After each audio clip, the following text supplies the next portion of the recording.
Harmful language can be any socially unacceptable or otherwise unacceptable word or phrase that's used to document or describe in the archival field. Oftentimes, this can happen if an archivist may have some unconscious biases that are slipping out or just may not be privy to updated or evolved terminology, such as the example that I have there where they're using illegal aliens versus undocumented immigrants. Another example would be how in the 1960s and 1970s, the LGBTQ community campaigned to remove homosexual and replace it with gay because it was the preferred community term. These are things that the archivist just may not be privy on, but can still be rather damaging.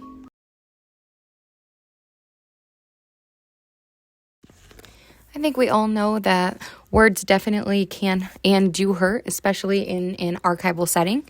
They can seriously damage or be damaging to many minority groups. A quote that I want to read here, I think sums this up perfectly, how archives and their language can really impact certain minority groups.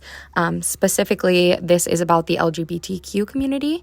In Erin Balcom's 2018 journal, An Exploration into Archival Descriptions of LGBTQ Material, she writes that archives play a role in this continual process of identity formation and acceptance because archives hold and preserve some of the primary source materials that help elucidate the history of the LGBTQ community.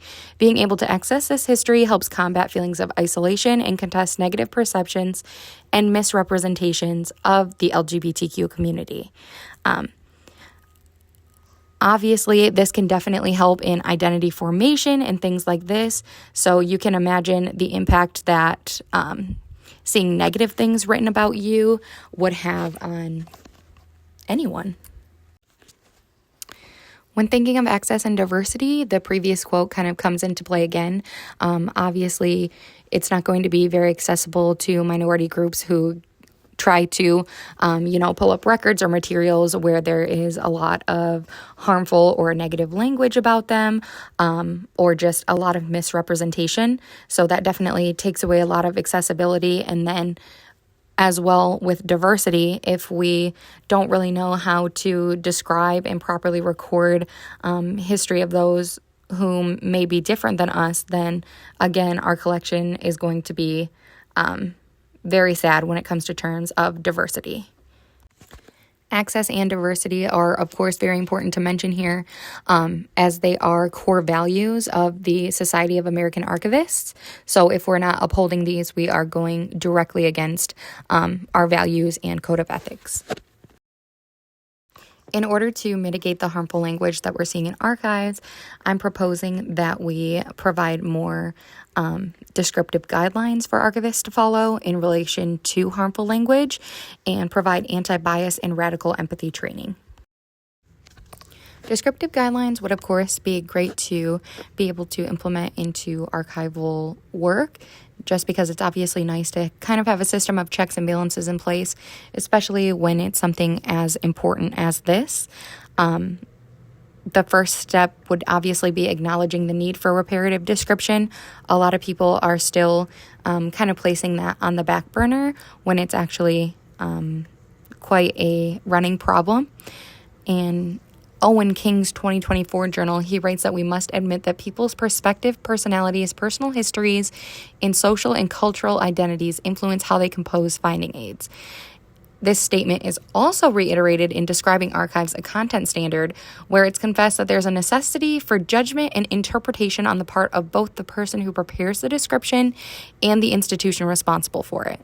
And while I do agree with these, I feel that by implementing descriptive guidelines, we would be able to take away as much personal interference as possible. When we prioritize this, we can work together and even work in a cross-departmental approach so that there are more eyes and more hands on these, descriptions wherever they may be, and try to make sure that any of the, systematic oppression that's reflected in any metadata is caught and revised. Another interesting guideline that I wanted to speak about that has been implemented into certain academic libraries is that they are looking at specific thesaurus such as the Homosaurus and guides such as Archives for Black Lives.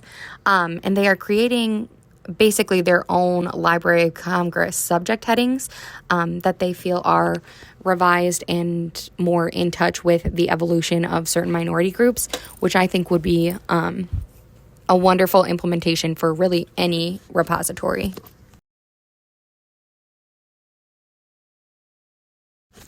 In addition to descriptive guidelines, anti-bias and reparative empathy would be great to implement into either curriculum in the archive space or as implemented as trainings even at the workplace. I feel that this kind of gets down to more of the root of the problem, where we can start to address biases that people may have that they might not even be aware will impact their work. The premise of this education would kind of be to basically put yourself as the archivist into the shoes of these minority groups and hopefully be able to see a little bit more through their eyes and through their perspective.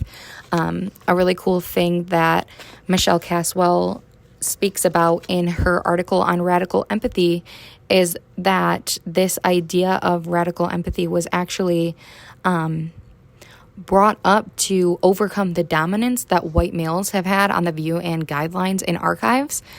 Pretty much everything is kind of written by the white man in history, and this view kind of takes it elsewhere and again places you in the perspective of these people, kind of puts you in their shoes. And I really feel that this can promote the learning of history through an honest lens, and it can also be an incredible asset in mitigating harmful language, especially when combined with those reparative guidelines. Overall, I feel that instating these descriptive changes will definitely help archivists be able to address systemic inequalities within archival collections, not only by helping people become aware of language changes and evolution, but by providing a deeper understanding of these groups as a whole.